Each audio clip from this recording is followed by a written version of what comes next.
कुलदीप नैयर भारत के उन गिने चुने अखबार नवीसों में हैं जिन्होंने आज़ादी के बाद हर बड़ी घटना को न सिर्फ अपनी आंखों से देखा है बल्कि जिया भी है। आप भारत के दो बड़े अखबारों इंडियन एक्सप्रेस और स्टेट्समैन के संपादक रह चुके हैं।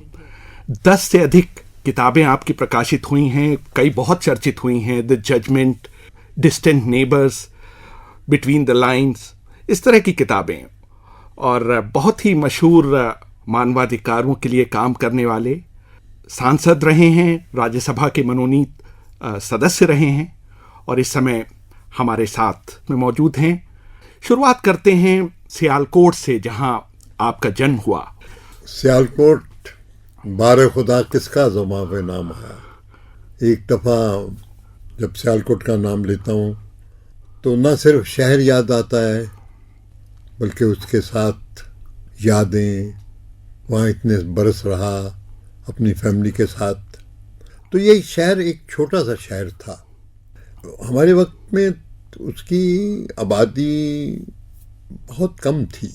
मशहूर था स्पोर्ट्स गुड के लिए और चाकू छुरी के लिए। तो मैं पैदा भी वहीं हुआ। 14 अगस्त 1923। 14 अगस्त बाद में तो एक बड़ा हिस्टोरिकल डे निकला क्योंकि पाकिस्तान की कॉन्स्टिट्यूशन नहीं तब भी हुई, लेकिन जब मैं पैदा हुआ था तब तो ख्याल नहीं था। मेरे जो पिता थे वो एक डॉक्टर थे, मेडिकल प्रैक्टिशनर, सियालकोट में प्रैक्टिस करते थे और एक बड़े डॉक्टरों में माने जाते थे। एक बहन थी और हम 4 भाई थे। 4 में से एक तो मेरे होते होते ही मर गए, तो 3 काफ़ी देर तक रहे। अच्छा, अब ये है कि हमारे घर में सब डॉक्टर बनना चाहते थे। तो मेरी बहन ने डॉक्टरी शुरू की लेकिन ख़त्म नहीं की। दोनों भाई डॉक्टर बने। तो मैं जब भी कोई टेबल पे खाने का वगैरह तो डॉक्टरी की बातें शुरू हो जाती थी हर दफ़ा। तो एक दफ़ा मैंने माँ से पूछा कि मैंने कहा मुझे क्यों नहीं डॉक्टर बनाया। तो उन्होंने हंस के कहा कि यू आर द ब्राइटेस्ट। तो मैंने खैर वहाँ सियालकोट शहर में गंडा सिंह स्कूल था। गंडा सिंह स्कूल जो एक ओबेराय थे और उनका बहुत बड़ा कारखाना था स्पोर्ट्स का, उसको ओबेराय स्पोर्ट्स कहा करता था, तो उन्होंने बनवाया था। 10 जमात तक वहीं पढ़ा। जायदाद के अलावा हमारे घर में एक पीछे बाग था जो अपनी ज़मीन में था। वहाँ पे एक कब्र थी। तो माँ कहा करती थी कि ये पीर साहब की कब्र है। अब कोई तसव्वुर तो था ही नहीं कि पीर साहब का, तो सिर्फ इतना तसव्वुर ये था कि भाई उन्होंने कहा जुमे के रात यहाँ पे दिया जलाओ और फिर कुछ मिठाई वठाई डिस्ट्रीब्यूट करो आपस में। तो हम किया करते थे ये। लेकिन एक बात देखी कि जब भी मेरी माँ उदास होती थी तो हम कहा करते थे, इधर उधर ढूंढते ही नहीं थे, हम सीधे पीर साहब की कब्र चलते थे, वहीं पे माँ बैठी हुई थी। और जब हम लोग हमने देखा बाद में कि माँ कोई बात अच्छी शुरू करना चाहती थी या कोई ख़ास शुरू करना चाहती थी तो पीर साहब की कब्र से होता था। क्या बात है। बचपन तो सियालकोट में गुजरा। 42 मूवमेंट में मैंने पार्ट लिया। कॉलेज में, वहाँ पे मरे कॉलेज में पढ़ता था, तो वहाँ पे स्ट्राइक करवाई। मेरे पिताजी का बहुत बड़ा रसूख था, इसलिए किसी ने पकड़ा नहीं, लेकिन फिर भी थाने में ले गए एक दफ़ा। तो कुछ नहीं कहा, फिर छोड़ दिया। तो मेरे पिताजी ने ये सोचा कि भाई अब इसको यहाँ नहीं रखना, तो मुझे लाहौर में पढ़ने को भेज दिया। एफसी कॉलेज में दाखिल हुआ। तो वो वहाँ से एफसी कॉलेज से मैंने बीए ऑनर्स हिस्ट्री में किया, बीए, और कानून का तो बाद में किया। कानून का एलएलबी जो है वो भी लाहौर से ही किया, लेकिन उसके बाद। सो मैं आजकल बीए ऑनर्स एलएलबी हूँ और साथ मुझे 2-3 डॉक्टरेट्स भी मिली हुई हैं ऑनरेरी, तो इसलिए डॉक्टर भी आप कह सकते हैं। लेकिन ये कि अब वकालत तो पढ़ ली, लेकिन वकालत के साथ ही तकसीम हो गई। अब इसके लिए तो मैं कोई काबिल नहीं था कि कुछ और करूं, क्योंकि सिर्फ यही था कि भाई वकालत पढ़ के वकील बन के अपने जायदाद है वहाँ पे अपना काम करेंगे, लेकिन हुआ नहीं, इसलिए कि तकसीम के बाद इधर आना पड़ा। विभाजन ने एक तरह से पूरा जीवन आपका बदल दिया, बहुत बड़ा चेंज आया, आपको एक तरह से अपने रूट से पूरी तरह से हट जाना पड़ा। बताएं उन दिनों के बारे में जब आपको ये पता चला कि आपको यहाँ नहीं रहना है, भारत आना है। किस तरह के दिन थे, क्या आपके मन में क्या गुजर रहा था, क्या सोच रहे थे आप? देखिए, जब हुआ 14 अगस्त को तो हम तो अपने घर में ही थे, तो एक हमारे दोस्त थे मेरे वालिद के, वो आए, वो कहने लगे नहीं तुम यहाँ नहीं रह सकते, चलो हमारे साथ। वो जेलर थे तो ले गए।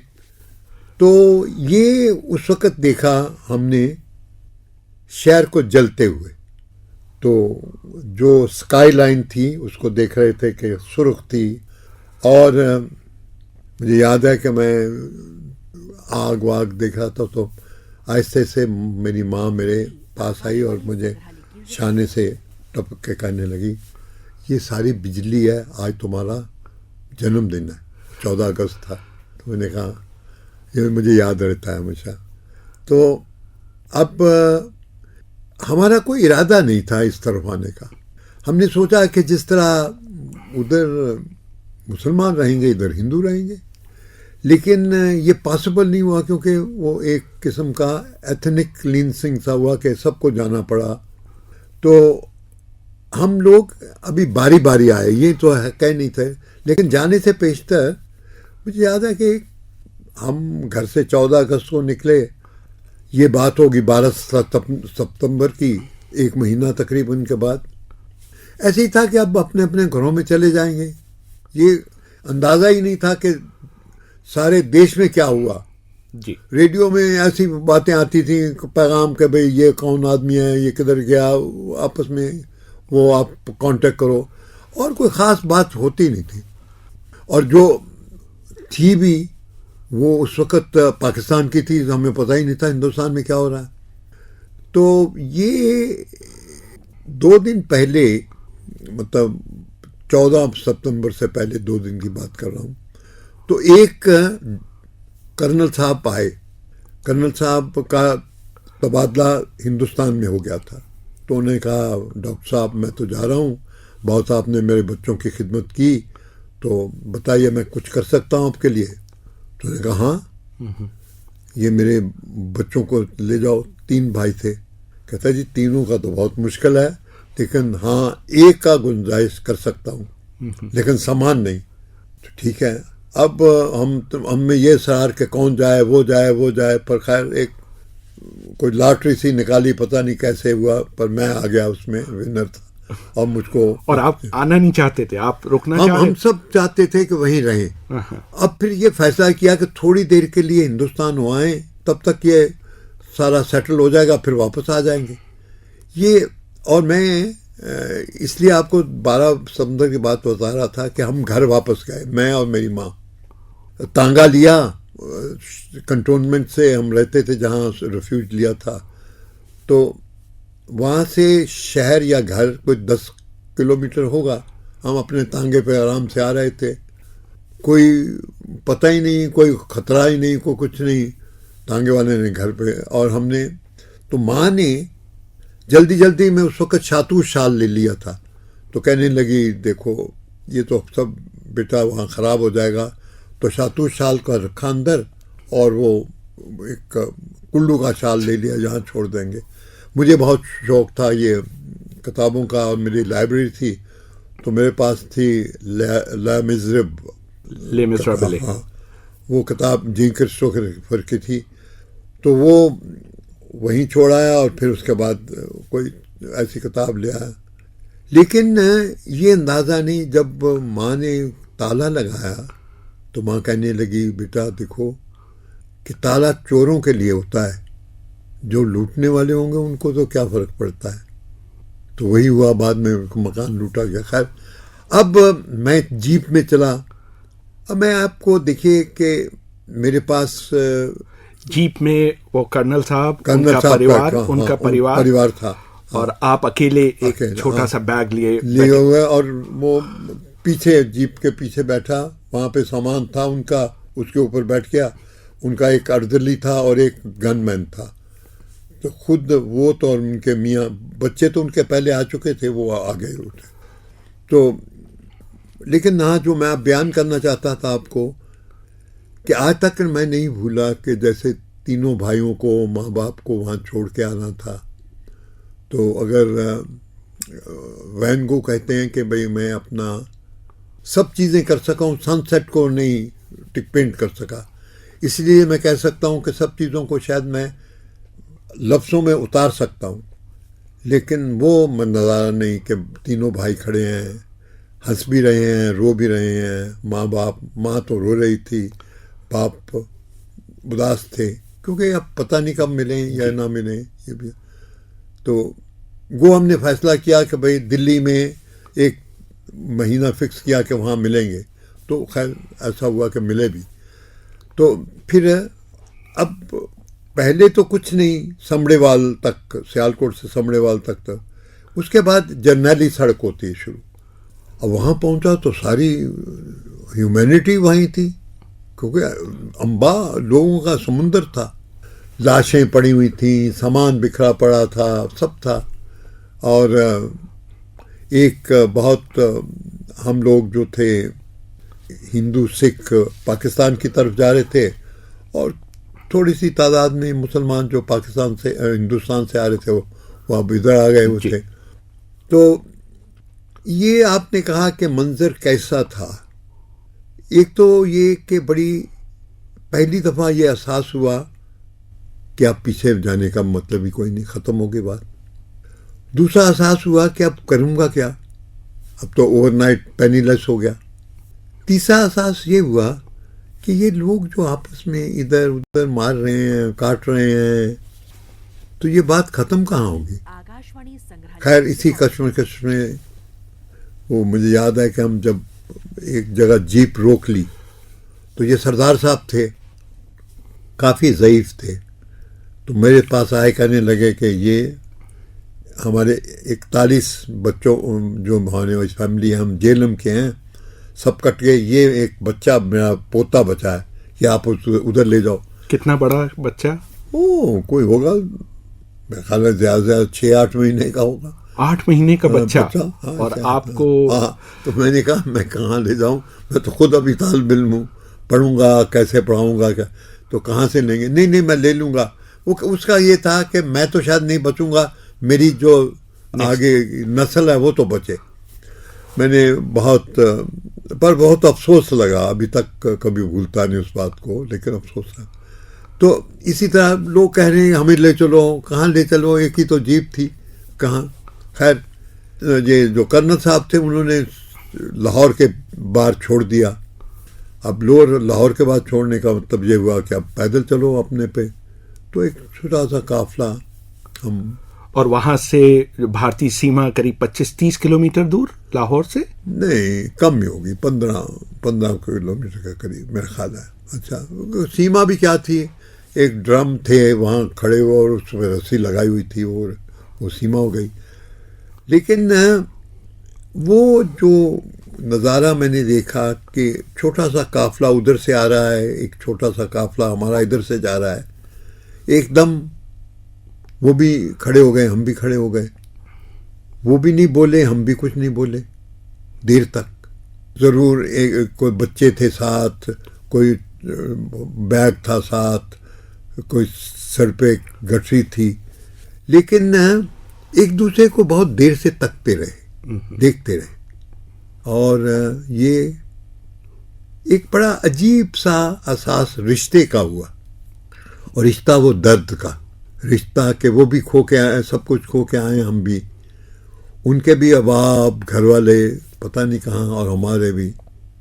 ये रिश्ता एक कॉमन सफरिंग का था। हम दोनों रेफ्यूजी हो गए थे, both have been destroyed on the rack of history. तो ये अजीब सा था। वो उधर चले गए, हम इधर आ गए। हम फिर यहाँ, मैं अमृतसर के स्टेशन पे अब पहुंच गया। पैदल चल के आए आप लाहौर से अमृतसर तक? अमृतसर कोई चारा ही नहीं था, और तो कोई समझ लीजिए कोई 18 किलोमीटर। हाँ। अब काफिला था सब, तो इसलिए कोई इतना। और आपके पास कुछ पैसे थे कुछ? हाँ, जब मैं निकला था घर से तो माँ ने 120 रुपए दिए थे। अब वही थे मेरा असासा, तो इसलिए कुछ उसमें से खर्च हुए। लेकिन अब वहाँ पे तो टिकट तो मैंने ली नहीं, बगैर टिकट के बैठ गया, और कोई बात करता था तो उसको गाली सुनाता था। सबको लुटा दिया, ये लीडर हैं, ये क्या हैं, हम तो पड़े रहे, ये सब बहुत गालियाँ वालियाँ निकालता। अब अजीब है कि मैं बुश शर्ट पहना हुआ था, तो मेरे दाएं तरफ एक टैटू है चांद सितारा का। तो मेरा शफकत जो दोस्त था उसने कहा तुम तो लगाओ चांद सितारा और मैं ओम लिखवाता हूँ। तो उसने ओम तो लिखवाया नहीं, वो भाग गया, लेकिन मेरा रहा। तो ये अब जब खुला हुआ था तो अब ये जो लोग गालियाँ निकाल रहा था, और लगता भी अट्टा कट्टा और ऐसा कि भाई शायद मुसलमान ही हूँ। तो कहने लगे तुम हो कौन? मैंने कहा तुम पूछने वाले कौन हो, ऐसे ही बात। खैर अब तो सारे डब्बे को शक हुआ कि ये तो मुसलमान है। तो लुधियाना अगला आता है स्टेशन, वहाँ पे उतार दिया। कहने लगे अब बताओ कि कैसे हो, पुतलून अपने खोलो। तो मैंने कहा ये भी कमाल है, और बर्छे वाले खड़े थे वगैरह। पर वो तो किस्मत से एक हलवाई हमारे सियालकोट का था, उसने पहचान लिया, अरे ये तो डॉक्टर साहब का लड़का है, क्या कर रहे हो, फजूल सी बातें। खैर हो गया। लेकिन अब वहाँ से सीधा आ गया दिल्ली। दिल्ली में एक मौसी रहती थी, उसके पास रहा, और अब नौकरी ढूंढने लगा। एक रात मैंने मौसी को सुना, अभी तीसरा दिन था, कहने लगी ये खुद तो रेफ्यूजी होके आए हैं, अब हमें भी रेफ्यूजी बनवा देंगे, क्योंकि अब उन्हीं के घर पे रहता। मैंने कहा भाई नौकरी ज़रूर ढूंढनी चाहिए। तो जब मैं सियालकोट में भी था, लाहौर में भी था, तो मैं स्टूडेंट फेडरेशन का मेंबर था। ज़रा ये लेफ्ट ऑर्गेनाइजेशन थी, उनसे था। तो अब यहाँ पे जामा मस्जिद के सामने एक बिल्डिंग है जिसपे लाल झंडा लगा रहता है। तो मैंने कहा भाई अपने पूछें। गया तो वहाँ उस वक़्त फारूकी साहब थे, जो बाद में जनरल सेक्रेटरी बने, लेकिन उस वक़्त दिल्ली के सेक्रेटरी थे। कहने लगे कामरेड क्या हाल है वगैरह पूछते रहे। तो मैंने कहने लगा मुझे तो नौकरी की तलाश है। कहने लगे हाँ उर्दू जानते हो? मैं कहा जी उर्दू तो फारसी तो पढ़ा हुआ हूँ, तो अंग्रेज़ी। कहते हैं यहाँ पे एक है अखबार है अंजाम, उसको उसमें नौकरी हो सकती है। उन्हें रुका दिया, मैं चला गया। तो समझिए कि मैंने अब सहाफ़त का आगाज़ अंजाम से किया। क्या बात है। लेकिन ये बताइए, एक मिनट, आप इस पे हम दोबारा आएंगे, लेकिन एक मिनट के लिए भी आपने सोचा नहीं कि आपके पास कानून की डिग्री है और आप एक बिल्कुल अलग पेशे की तरफ बढ़ रहे हैं? उस वक्त जहन में नहीं आया कि कहाँ जा रहे हैं? हाँ, ये आया कि भाई नौकरी कर लूँ, लेकिन नौकरी क्लर्क की थी। क्लर्क नहीं बनना चाहता। सब साइकोलॉजिकली ये था कि ज़िंदगी भर में क्लर्क रहूँगा, तो इसलिए नहीं गया। और कोई वकालत शुरू नहीं कर सकता था क्योंकि कोई पैसा नहीं था, कोई किताब नहीं थी। तो यही, और ये भी मैंने सोचा है टेम्परेरी कर लेते हैं, फिर देखते हैं क्या करूँगा वगैरह, ये ख्याल था। तो खैर आप अंजाम के दफ्तर में पहुंच गया। अच्छा, अब यहाँ पे एक अजीब सा माहौल था कि ये सारे एम्प्लॉयज़ जो थे वो सारे मुसलमान थे। अब मैं पहुंचा तो वो तो ऐसा समझने लगे जैसे कोई फरिश्ता आ गया, भाई एक हिंदू उनके साथ। उस वक़्त मुसलमान बहुत अपने आप को कुछ डिफेंसिव पे, कुछ अपने आप को असास कमतरी था, इन्फीरियर सा समझता था, और ये इनसिक्योर बहुत था जी। तो मेरे से बातें हुई जब, तो उन्होंने देखा कि भाई तो ये आदमी तो कुछ ख्यालात में कुछ ठीक है, लिबरल लगता है, तो वो बहुत खुश हुए वगैरह, बात करते रहे, हम करते। तो अब मुझे याद है अभी तक कि वर्ड इन्फ्लेशन आया, तो मैंने, वो एक मेरे साथ थे साबरी साहब, साबरी साहब से कहा, मैंने कहा इन्फ्लेशन का उर्दू में क्या करें, तो उन्होंने कहा पैसे की बहुतात। मुझे याद है। तो खैर एक दिन वहीं बैठा था तो तर्जमा करता था जी। उसके मालिक के बच्चों को हिसाब और अंग्रेजी भी पढ़ानी पड़ती थी। हाँ, ये साथ ही था। खैर लेकिन देखिए कि उस वक्त 100 रुपया देता था, जो आजकल का 10,000 होगा। जी, 1947 की बात है। हाँ, तो इससे मतलब है कि तनख्वाह जो शुरू किया वो तकरीबन 8-10 हज़ार से शुरू किया। क्या बात है। एक दिन बैठा हुआ था, 11 बजे दफ्तर पहुंच जाता था। तब टेलीप्रिंटर में कोई बहुत खबर होती थी तो उसके साथ घंटी बजती थी, बहुत अटेंशन ड्रा करने के लिए। तो ये घंटी बजी तो मैं पहुंचा वहां पे, तो देखा कि उसमें लिखा हुआ था गांधी शॉट, बस इतना ही था। तो मैं अपने किसी दोस्त को कहा कि भाई मुझे बिरला मंदिर, बिरला हाउस छोड़ दो। और आपका ये दफ्तर होता था जामा मस्जिद के आसपास? बल्लीमारा में। बल्लीमारा। हाँ।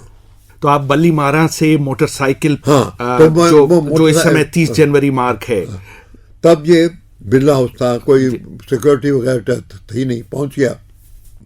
महात्मा गांधी जी जो उस वक्त तक देहांत हो चुका था, क्योंकि उनकी एक लाश एक बड़े ऊपर प्लेटफॉर्म पे पड़ी हुई थी और ऊपर सफ़ेद कपड़ा था। पंडित जवाहरलाल नेहरू को देखा, वो बहुत उदास बैठे थे। मौलाना आज़ाद छड़ी के साथ, और सरदार पटेल तो खड़े थे लेकिन पास ही, बॉडी के पास ही थे। और कहीं थोड़ी सी दूर जगह पे कुछ लोग भजन वजन कर रहे थे। तो मैं, बलदेव सिंह जो डिफेंस मिनिस्टर थे, पंजाबी भी थे, तो मैंने उनके ही पास गया। मैंने कहा कि पंजाबी में बात शुरू की। उन्हें कहा कि देखो अभी रेडियो पे हमने ऐलान किया है कि ये जो मारने वाला था ना मुसलमान था ना पंजाबी था, क्योंकि ये बहुत हो गया है मशहूर कि पंजाबी ने मार दिया। हम भी जब पहले भी प्रार्थना गांधी जी की सुनते थे तो उसमें पंजाबी हम लोग ज़्यादा थे। तो मुझे याद है अभी तक गांधी जी का एक लेक्चर, शाम को प्रार्थना किया करते थे, तो उसमें पहले बाइबल पढ़ी जाती थी जी, फिर कुरान शरीफ पढ़ी जाती थी और फिर भगवत गीता। अगर कोई ऑब्जेक्ट करता था हमने नहीं सुनना, तो वो नहीं, उस दिन वो नहीं करते थे। एक दिन हुआ था कि लोगों ने कहा हमको ये कुरान शरीफ नहीं सुनना चाहते, तो उन्होंने कहा फिर आज मीटिंग नहीं होगी। फिर बाद में ऑब्जेक्शन उसने विड्रॉ की वगैरह, फिर शुरू हुआ।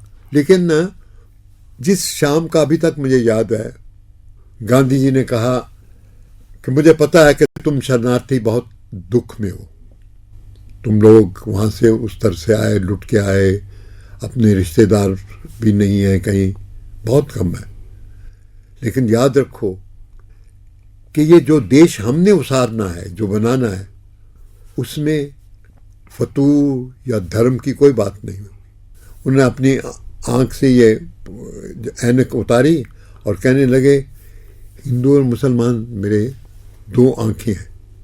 और सब ये जो जितने भी थे सब हॉस्टाइल लोग थे वगैरह थे, लेकिन उनका, और बाद उन्होंने कहा कि देखो पाकिस्तान तो हमें पता था बनेगा, लेकिन उस वक़्त भी जब हम आज़ादी की लड़ाई लड़ रहे थे तो यही था कि ऐसा देश बनाएंगे जिसमें कि हिंदू मुसलमान सिख ईसाई सब बराबर के होंगे और सब एक देश को मिल के बनाएंगे, कोई फ़र्क नहीं होगा ये मुसलमान, सब इक्वल सिटीजन्स हैं। तो ये एक बहुत बड़ी पैगाम जाते था जिसका मुझे तक याद है। अब मैं एक दफ़ा और भी गया था, तो उस वक़्त पीछे एक बम फटा। बम तो दूसरे दिन पता चला बम, मैंने गांधी जी कोई बहुत रिएक्ट नहीं किया, हम भी लोग बैठे रहे। बाद में पता चला कि ये मदन लाल ने उस दिन बम चलाया था।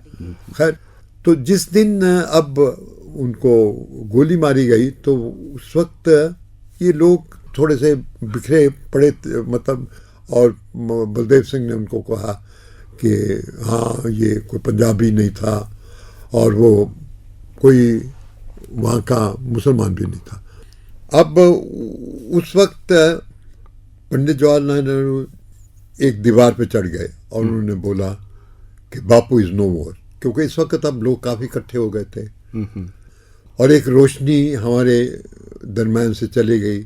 लेकिन ये रोशनी वो रोशनी है कि जो अपना पीछा छोड़ गई है और हम उसी रोशनी को देखते हुए आगे काम करेंगे। मुझे इस तरह के कुछ आता है।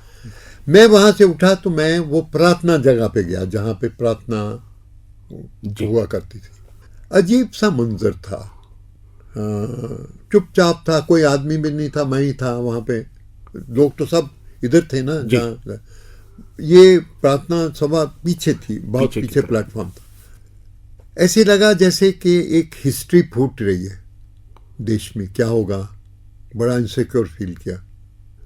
लेकिन एक बात खुश लगा कि ये जो नेशन है, चाहे वो हिंदू है, मुसलमान है या जो भी लोग हैं इसमें, ये एक मिल गए हैं। अब एक सचमुच एक नेशन बन रहा है। चाहे गांधी जी के ध्यान से हुआ, लेकिन एक fusion of the whole different kind of identities for there. तो ये अच्छा लगा और ये इरादा हुआ कि कल का जो देश बनाएंगे, जो गांधी जी कहते थे कि इसमें कोई धर्म जात का फर्क नहीं होगा।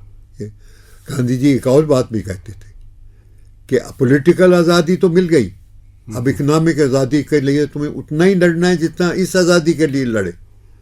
लेकिन उसके लिए हम नहीं लड़े जितना लड़ना चाहिए था, तभी तो आज इतनी गरीबी है या इतना। फिर अब एक दिन ये जो यासीन मालिक थे अंजाम के, उन्होंने कहा अपना हिसाब कर लीजिए। क्यों? मैंने कहा, पूछा अभी क्यों? तो उसके मैनेजर ने कहा कि आपने वो प्रॉपर्टी तो दिलवाई नहीं। इसका भाई चला गया था पाकिस्तान में, तो वो एनिमी प्रॉपर्टी डिक्लेयर हो गई थी, रेफ्यूजी प्रॉपर्टी। तो अब वो चाहता था कि जाहिर करे कि भाई ये प्रॉपर्टी सारी एक ही थी, उनको मिल जाए। मैंने बहुत कोशिश की, जाता था, लेकिन अब वो नई सील हो चुकी थी, नहीं मिली, तो उसने निकाल दिया। तो साबरी साहब ने मुझे एक और वहीं पे आता था, वहाँ पे अखबार वहादत निकलता था, तो वहादत में चला गया। अब वहादत में वो शाम का अखबार था, इसलिए सुबह आना पड़ता था।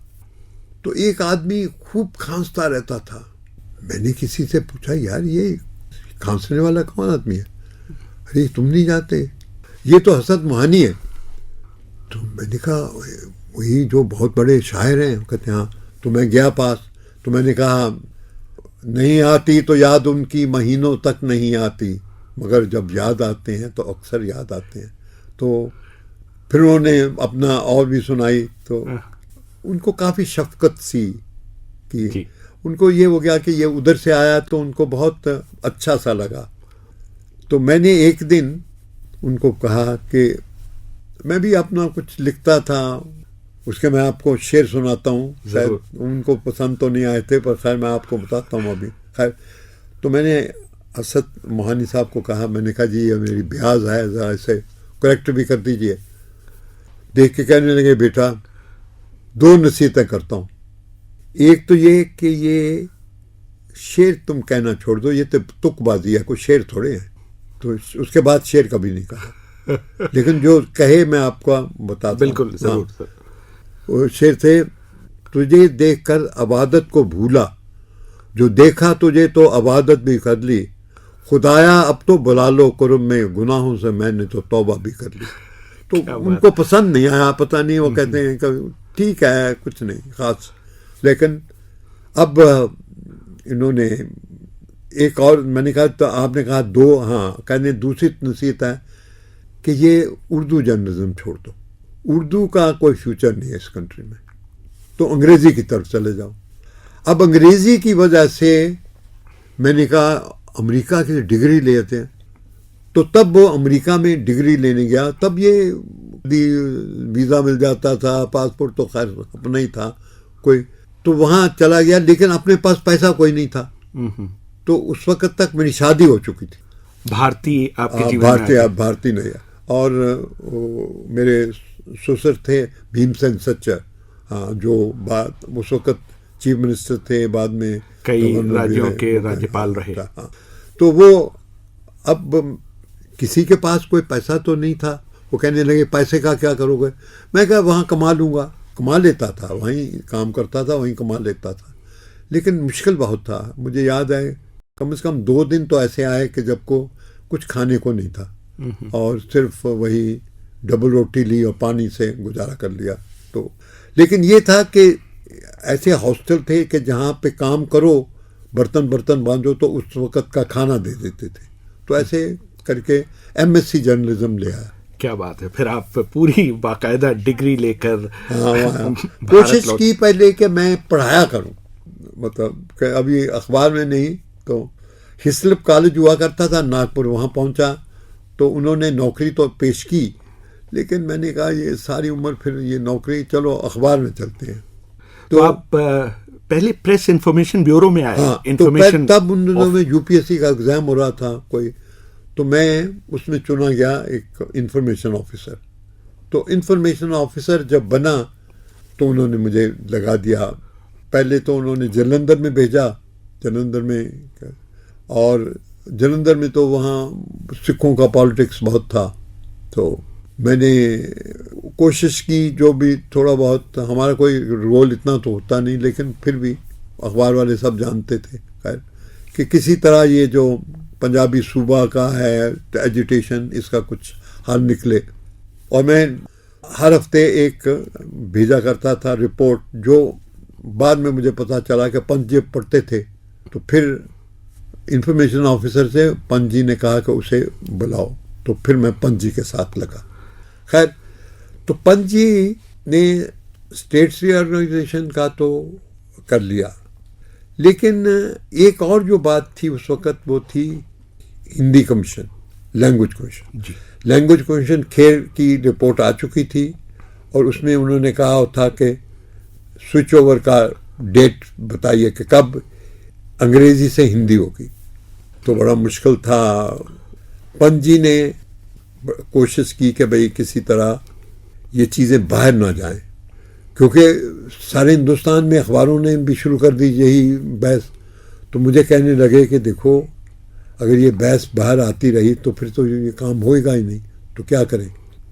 मैंने कहा देखिए, एक बात चलाता हूँ, अगर चल गई। मैंने जर्नलिस्टों से कहा कि मैंने कहा भाई देखो, ये जो तुम करते हो रिपोर्ट, ये हाउस के प्रिविलेज के खिलाफ है। कहते कैसे? मैंने कहा हाउस की रिपोर्ट है, हाउस वाले, ये प्रिविलेज नहीं था, लेकिन मैंने कोई झूठ वूठ करके कर दिया। बाद में उनको बता दिया तो बहुत उन्होंने गालियाँ निकाली कि ये भी कोई बात है। खैर एनीवे, लेकिन उस कमेटी में शुरू से ही तकसीम थी, हिंदी वाले एक तरफ थे और अंग्रेजी वाले दूसरी तरफ थे। ये मानना पड़ेगा पंच जी की एक बुर्दवारी को, पेशेंस को, उन्होंने सबको एक जगह ला दिया और ये कर दिया कि भाई हाँ हिंदी होगी। स्विच ओवर डेट जो है अभी कोई फैसला नहीं करते, अब जैसा होगा देखा जाएगा जब लोग लेकिन हाँ, उन्होंने रिपोर्ट में ये किया कि Hindi will be the principal language and English will be the additional language. अब जब रिपोर्ट की कॉपी ड्राफ्ट की पंडित नेहरू के पास पहुंची तो वो तो बहुत गुस्से हुए। क्या मतलब है एडिशनल? क्या गुलामों की ज़बान होगी? क्या होगा एडिशनल का मतलब क्या है? मुझे याद है कि पंच जी ने कहा डिक्शनरी लाओ। मैं सारे शहर की डिक्शनरी वहाँ लेके पहुँचा। एडिशनल का मतलब ये तो नहीं था कि भाई, लेकिन उन्होंने समझा कि ये इन्फीरियर है। एडिशनल का मतलब तो एक्स्ट्रा था, लेकिन वो बदलना पड़ा, रिपोर्ट बदलनी पड़ी। अब वहाँ प्रिंसिपल का नाम नहीं है, सिर्फ यही रहा रिपोर्ट में कि स्विच ओवर अंग्रेजी से हिंदी होगा, will depend upon the people who do not know Hindi. कि कब उसका स्विच होगा will be dependent on the people who do not know Hindi and they were the one who will decide कि भाई कब इसको लगाया जाएगा। मतलब ये उनको दिया, इससे इत्मीनान हुआ, नहीं तो बहुत था। लेकिन पंच जी ने एक बात जो कही मुझे, वो आज तक ज़्यादा है, कुलदीप तुम देखना कि अब इस देश में हिंदी नहीं आएगी, क्योंकि अब ये अंग्रेज़ी प्रधान रहेगी। खैर, अब जो भी है सो आप पंत जी के कार्यकाल के दौरान ही जब आप उनके साथ थे, चीन के प्रधानमंत्री चू एन लाई भारत आए थे और कहा जाता है कि गोविंद बल्लभ पंत ने बहुत, जिसे कहा जाए, मजबूती से भारत का पक्ष रखा था उनके सामने। उस बैठक का थोड़ा सा जिक्र करिए। मैं उस बैठक में का जिक्र करता हूँ आपको कि अब चौ एन लाई जब आए थे तो उनका तब तक कांटेक्ट सिर्फ पंडित जी के साथ रहा था। पंडित जी ने उनको कहा कि भाई देखो, मेरे अपने कुलीग भी हैं, उनको भी तुम मिलो ताकि उनको समझाओ कि ये बॉर्डर का जो तुम कह रहे हो। तो वो आए तो पंत जी ने एक दिन पहले सारा अपना जो दिन था इसी में बताया था कि वाटर शेड क्या है, कहाँ पानी आता है, कहाँ से। उन्होंने इतना अच्छी तरह से बताया कि चौ एन लाई वो चुप हो गया, कन्विंस नहीं हुआ लेकिन चुप हो गया। उन्होंने कहा कि भाई जो उनके हिसाब से बॉर्डर जो है वो एक रिवर की अलाइनमेंट से होना चाहिए। खैर और भी बातें थी, लेकिन तो बाद में खैर कृष्णा मेनन ने किसी से कहा कि चौ एन लाई सबसे ज़्यादा नाराज पंत से होके गया है। तो क्योंकि उसी ने उसमें कॉल स्पेड स्पेड। हाँ, अब पंत जी को क्योंकि एक और उस वक़्त था कि पंडित जी पब्लिक सेक्टर को बढ़ाना चाहते थे, तो पंत जी ने इनको एक पेपर बना के दिया कि भाई कैसे एक पब्लिक सेक्टर का एक्सपेंशन हो सकता है और फिलॉसफी क्या होगी। उनको पेपर बहुत पसंद आया पंडित जी को। उन्होंने उसको प्लानिंग कमीशन के डॉक्यूमेंट में किसी तरह इंक्लूड भी किया, लेकिन इकोनॉमिक कोई उनका सब्जेक्ट नहीं था। ज़्यादा सब्जेक्ट यही इधर जो मतलब पॉलिटिकल था। और पंत जी की एक और जो खूबी वो ये थी कि बहुत धीमे से सुनते थे लोगों को। अगर कोई बात करे तो सुनते थे, बोलते कम थे लेकिन उसका सुनते थे, ये नहीं। और उनमें निम्रता थी। हाँ, इतना बड़ा आदमी होते के भी, लेकिन उनको ये बहुत था कि भाई मैं स्टूडेंट से, यंग लड़कों से बात करता रहूं, क्योंकि वो कल का देखना चाहते थे कि कल का हिंदुस्तान क्या बनाएंगे, इनसे लोगों से पूछेंगे।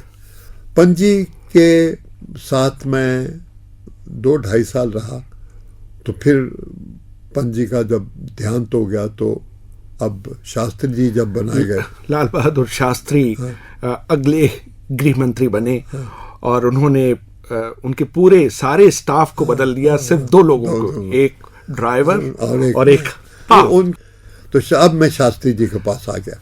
1962 में जब चीन ने भारत पर हमला किया तो लाल बहादुर शास्त्री तेजपुर गए और वहां पे आप भी उनके साथ थे। ये हुआ कि अब चीन आंधी की तरह आ रहा था। ये गिरा, तेजपुर गिरा, वो गिरा, कितना तेजपुर तो नहीं गिरा पर बाकी जो सब थे। पंडित जी ने कहा कि शास्त्री जी को आप जाइए, देखिए, मुआयना कीजिए क्या हो रहा है, और फिर असम में भी जाइए, पता लीजिए क्या है। तो हम जिस दिन जाना था उस दिन मैं पहले आ गया, तो मैंने स्टेट्समैन की कॉपी ली तो देखा कि वहाँ आप बात कर रहे हैं पालम हवाई अड्डे की। हाँ, वहाँ पे देखा कि वहाँ पे यूनिलैटरल सीज फायर चीन ने कर दिया था। अब हमने उसी दिन तो जाना था। जब शास्त्री जी आए तो कहने लगे नहीं भाई, अब ज़रा हालात बदल गए हैं, अब पंडित जी के घर चलते हैं। तो पंडित जी के घर सारा काफिला गया। तो मैंने, पंडित जी ऊपर रहा करते थे, मैं तो नीचे था, तो मैंने उससे पंडित जी से इतना ही सुना, so they have ultimately decided to cease fire. तो मैं I was expecting it, that is ये मैंने सुना। फिर हमने तो चले गए, पर फैसला हुआ कि नहीं, जाओ, जरूर जाना चाहिए। तो फिर हम गए। अब वहाँ पे जो देखा वो नज़ारा बिल्कुल और ही था तेजपुर का। एक बियर का बोर्ड जो है वो एक तरफ लगा हुआ है। ये जो अफसर थे यंग डिस्पिरिटेड बैठे हुए, शास्त्री जी ने मुझसे कहा था इनसे पूछना भाई क्या चाहते हैं, सीज फायर माने कि नहीं माने। तो मैंने पूछा, कहने लगे ज़रूर मानो भाई, यहाँ तो हम कौन फौज की बात, लड़ाई की बात करें, हमें तो जमखाना याद आ रहा है कि हमें हमारे बस की बात नहीं, अब नए लोग लाओ तो वो ही लड़ सकते हैं, हम नहीं लड़ सकते। तो मैंने शास्त्री जी को बताया यहाँ पे पहली दफ़ा मैं जनरल कौल को मिला। कौल साहब एक वार मैप सा कमरा बनाया हुआ था, उसमें बता रहे थे शास्त्री जी को ये और वो, और फिर कहने लगे कि मैं तो जा रहा हूँ अभी अपने नौजवानों को देखने किधर है, क्या है, उनका हिसाब करूँ कहाँ है। शास्त्री जी उस वक़्त पास नहीं थे। उसका मतलब ये था कि मैं शास्त्री जी को बता दूं कि कौल जी इतना गए हैं कहाँ पे। खैर, अब जब हम आ रहे थे प्लेन से वापस, तो शास्त्री जी कहने लगे कि मैं नहीं चाहता कि सीज़फायर हम माने। ज़रूर है असम भी चला जाए, बंगाल भी चला जाए, लेकिन आसान नहीं होगा, क्योंकि अब वो पहाड़ियों में अच्छा लड़ना जानते हैं, नीचे नहीं, हमारी बहुत मुकाबला होगा। लेकिन जो भी होगा उससे नेशन बनेगी। ये क्या कि सीज़फायर मान लिया, ये तो एक इजी वे आउट है ना, तो इसलिए इसको नहीं मानना चाहिए। और मैंने कहा जी वो तो नौजवान तो ये समझते हैं। कहते हैं हाँ नए नौजवान लाएं, लेकिन हम लड़ें ताकि जो इसमें से निखर के आएगी एक हिंदुस्तान, वो एक बहुत बड़ा हिंदुस्तान बनेगा। अच्छा ये बताइए, इस भारत चीन युद्ध के दौरान ही ईरान के शाह ने एक पत्र लिखा था और आपने जिक्र किया है अपनी आत्मकथा में, बताएं वो क्या, उसमें क्या कहा क्या गया था? तो ये जो अब उनका शास्त्री जी का था कि जाके पंडित जी को कहेंगे कि भाई हमें एकदम नहीं मानना चाहिए, लेकिन खैर ऐसी बात हुई नहीं। अब मुझे याद है कि लड़ाई के दौरान में एक शास्त्री जी को पंडित जी ने कॉपी ऑफ ए लेटर जो शाह ईरान ने लिखा था पाकिस्तान के हुक्मरान को, उस वक़्त जनरल अयूब थे, तो उनको लिखा था, उसकी कॉपी थी। उसमें शाह ईरान ने लिखा हुआ था अयूब को कि भाई देखो अब तुम्हारी जो फौजें हैं इनको चाहिए कि उसके साथ जाके इंडिया की फ़ौजों के साथ लड़ें, और ये जो बहुत रेड ड्रैगन आ रहा है उसको पीछे हटाएं चीन के ख़िलाफ़। उस वक़्त मुझे ये भी याद आया, अब भी याद आ रहा है कि मैं जब लॉ कॉलेज में था तो हमारे लॉ कॉलेज में एक दफ़ा कायदे आज़म जिन्ना आए, अभी पाकिस्तान नहीं बना था, तो इतने मशहूर भी नहीं थे, तो खैर तकरीर की उन्होंने और क्लासरूम में ही, तो उन्होंने कहा सवाल पूछिए। तो मैंने एक सवाल पूछा कि कल को पाकिस्तान अगर बन गया और कोई थर्ड पार्टी ने इंडिया पे हमला किया तो पाकिस्तान की फ़ौजों का क्या, पाकिस्तान का एटीट्यूड क्या होगा? तो कहने लगे कायदे आज़म कि हमारी फ़ौजें आपकी फ़ौजों के साथ मिलके दुश्मन का मुकाबला करेंगी और हमारा खून और आपका खून इकट्ठा बहेगा। अब मुझे उस वक़्त ये याद आ गया बात जब उनसे शाह ईरान ने कहा कि तुम्हारी फ़ौजें इकट्ठी, अयूब माने नहीं। अब कुछ जब लड़ाई ख़त्म हो गई तो मुझसे शास्त्री जी ने एक दिन कहा आपको याद है वो चिट्ठी? मैंने कहा जी। कहते हैं नैयर साहब अगर सचमुच पाकिस्तान की फ़ौजें आ जाती और यहाँ हमारे साथ लड़ती शाना बशाना और हम चीन को ना भी हराते, कम से कम एक ये तो सॉलिडरिटी दिखाते, क्योंकि इमोशनल हो गए हम तो। शास्त्री जी ने चीन की लड़ाई में एक और जो बात की वो ये था कि पंडित जी ने इनको कहा कि आप जाके आप कीजिए तकरीरें ताकि, तो शास्त्री जी ये कहा करते थे कि मैं तो तुमसे कुछ नहीं आया मांगने, सिर्फ अपने जेवर दो। तो एक तकरीर में इतना मैं इमोशनल हुआ कि मैंने अपनी वेडिंग रिंग दे दी। मेरी बीवी अभी तक याद करती है, कहती है कि हाँ ठीक है मानती हूँ कि भाई होना चाहिए था, लेकिन ज़रूरी वेडिंग रिंग ही देनी थी। खैर वो अब पुरानी बात हो गई। अच्छा, शास्त्री जी जितने वो मेरे करीब थे, जहाँ मैं जितना मैं उनके करीब था, मिसेस गांधी से उतनी मेरी दूरी हो गई। हालांकि मिसेस गांधी को मैं बहुत अच्छी तरह जानता था, उम्र में भी कोई बहुत ख़ास फ़र्क नहीं था। तो दूसरा ये कि भाई उनको जोक्स बहुत पसंद थे, तो मुझसे पूछती थी अच्छा कोई और सुनाओ जोक्स तो, और फिर उसके बाद अलावा उसके कि ये कि भाई कोई पॉलिटिक्स वगैरह पे बात करती थी। इस वक्त वो कुछ नहीं थी ना ही कांग्रेस प्रेसिडेंट थे, कुछ नहीं थी, तो एक एक्सचेंज हुआ था, तो हमारा बहुत अच्छा था।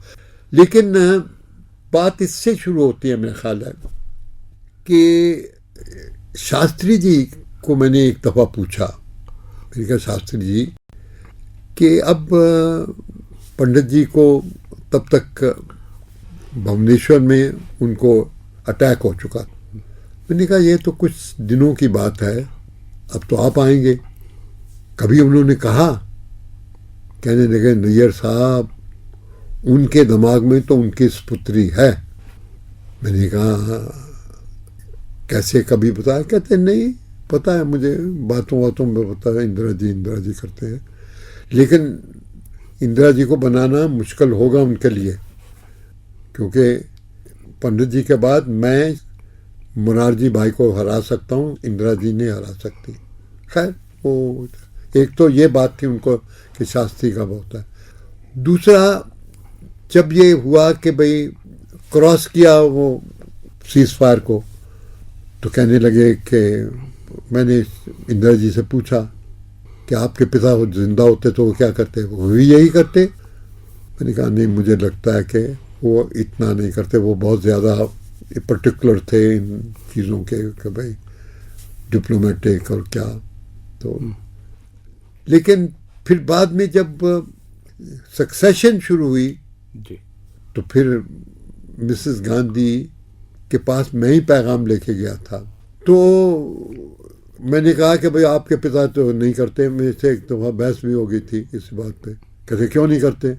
उस वक्त वो इंफॉर्मेशन मिनिस्टर थी। लेकिन ज़्यादा जो बात हुई वो इमरजेंसी के पहले हुई। ये बताइए, आप नेहरू जी के साथ भी आपका साथ रहा, 1963 में आप नेहरू जी के साथ मैं 10 दिन उसका इंफॉर्मेशन ऑफिसर भी रहा। अब इंफॉर्मेशन ऑफिसर का क्या काम है, ये तो अपना ही बनाना था ना, बाकी तो उसका काम सिर्फ प्रेस रिलीज होती है। तो मैंने चेस्टर बोस को एक जगह प्रेस कॉन्फ्रेंस में सुना, उसने कुछ क्रिटिसिज्म किया इंडिया का, तो पंडित नेहरू का भी नाम था।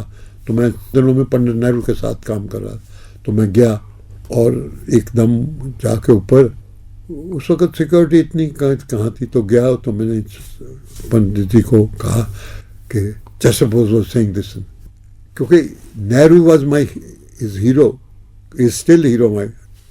और नेहरू को फेस टू फेस पहली दफ़ा हूँ, तो मैं तो बहुत एक्साइटेड, घबराया हुआ, तो ब्लड कर रहा था अंग्रेजी में। तो उन्होंने, पंडित जी ने कहा आहिस्ता बोलो और हिंदुस्तानी में बोलो। तो हम लोग शास्त्री जी के बारे में बात कर रहे थे। शास्त्री जी का जो चुनाव हुआ प्रधानमंत्री के रूप में नेहरू जी के निधन के बाद, उसमें भी आपकी बड़ी सक्रिय भूमिका थी, कुछ बताएं क्या किस तरह का माहौल था? और अब इसका मुझे एडवांटेज समझिए, डिसएडवांटेज, मैं शास्त्री मैन कहलाता रहा हूँ। तो अब जब पंडित जी का देहांत हो गया, तो आम ख्याल तो यही था कि शास्त्री जी बनेंगे, लेकिन मुरारजी ने कहा नहीं, मुरारजी भाई ने कहा मैं तो कंटेस्ट करूँगा। अब शास्त्री जी इस बात पे बहुत परेशान थे कि कांग्रेस पार्टी में स्प्लिट होगा, डिवीजन होगा, क्या होगा। तो इसलिए उन्होंने मेरे हाथ से एक पैगाम भेजा मुरारजी भाई को कि हम दोनों में से किसी को मान लेते हैं, जयप्रकाश नारायण या इंदिरा जी। तो जयप्रकाश नारायण के मुताबिक तो मुरारजी ने कहा दैट कंफ्यूज्ड पर्सन, और इंदिरा जी के कहा ये that chit of a girl. तो उन्होंने दोनों को नहीं माना। फिर कंटेस्ट हुआ जिसमें खैर शास्त्री जी जीत गए, लेकिन उसमें मेरा रोल ज़रा अनविटिंगली था, विटिंगली कोई नहीं था। मैंने कुछ छुट्टी लेके पीआईबी से, तो मैंने प्राइवेट सेक्टर ज्वाइन किया, यूएनआई। उन दिनों में अलाउ करते थे। तो मैंने यहाँ पे अब पहली स्टोरी जो की मैंने ये सक्सेशन पे की। सिंस अमेरिका में पढ़ा हुआ था, तो मैंने एक फ्रेज यूज़ की कि Morarji Bhai was the first one to throw his hat in the ring. अब बाकी इधर उधर की कि भाई शास्त्री से पूछा गया, he said he wanted a unanimous वगैरह। तो खैर अब दूसरे दिन जब मैं पार्लियामेंट हाउस में गया तो रास्ते में कामराज मुझे मिला, थैंक यू वेरी मच। समझ नहीं आई मतलब क्या हुआ। अंदर गया तो लोगों ने कहा कम से कम 100 वोट तुमने शास्त्री को दिलवा दिए। मुझे उस बात ही नहीं समझ आई कि भाई इतना इम्पैक्ट इस चीज़ का हो सकता है। अब शास्त्री जी के घर पहुंचा तो शास्त्री जी ने कहा नो मोर स्टोरी नाउ, बस गेम इज अप, खत्म हो गया। अब ऑन मीटिंग मुरारजी भाई ते दम तक नहीं उन्होंने ये समझा कि ये बात अनमिटिंगली हुई है, विटिंगली नहीं हुई। वो कहते थे नहीं शास्त्री ने तुमसे करवाया। मैंने कहा ये गलत था, ये गलत था, ये गलत था, ये गलत था।